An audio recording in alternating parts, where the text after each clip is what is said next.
Long ago, in a kingdom known for its peace and wisdom, there lived a ruler named King Elion. He was loved by his people, not because he was powerful, but because he was fair. He believed one thing deeply: truth is the foundation of justice. Without truth, a kingdom is just an illusion. But one day, his faith in truth would be tested by those he trusted the most. One morning, a soldier came running into the throne hall. "Your Majesty," he cried, "someone has stolen gold coins from the royal treasury." The court went silent. The treasury was guarded day and night. Only a few had access.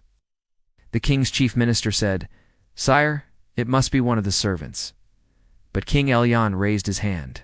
"No accusations, no punishment. Only the truth will decide." 5 servants were brought to the court, loyal men who had served for years. All swore innocence. All looked frightened. The king stepped down from his throne, his eyes calm but piercing. He said, "Tomorrow morning, I will know who is guilty. Each of you will take a seed from my hand and plant it in a pot.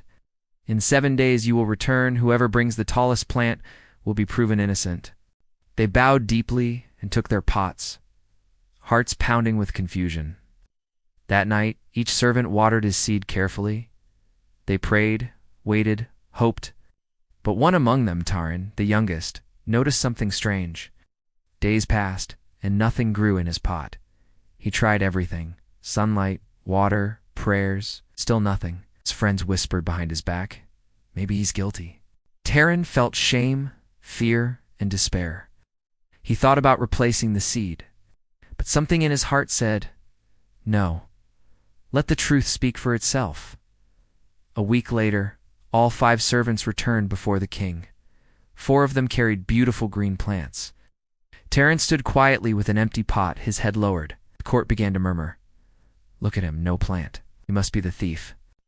King Elion raised his hand for silence. He walked slowly, looking at each pot. Then he stopped before Taran. "Tell me, my son," the king said softly, "why is your pot empty?" Taran's voice trembled. "My lord, I planted the seed, watered it every day. But nothing grew. I failed you." The king smiled gently.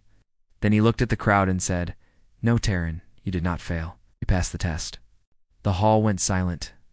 King Elion continued, "The seeds I gave were boiled. They could never grow.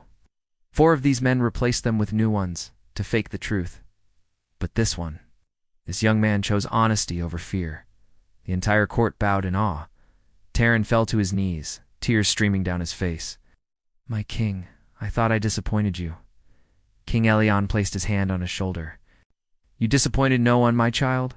You reminded this kingdom that truth may not always win you praise, but it will always win respect." He turned to the guards.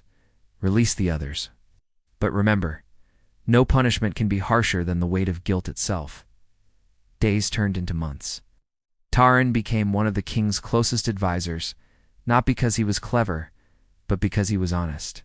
The people began to say, "In our kingdom, truth grows, even from a seed that cannot." King Elion smiled whenever he heard those words. One evening, as the king watched the sunset from his balcony, he said to Taran, "You see, power can command people, but truth inspires them." Taran bowed and replied, "Your Majesty, the world may not always reward truth, but at least it lets a man sleep with peace in his heart." The king smiled. "That peace," he said, "is worth more than any crown. In life we all face moments where lies seem easier than truth. But remember, the truth might not always grow fast, yet it always takes root in the right hearts.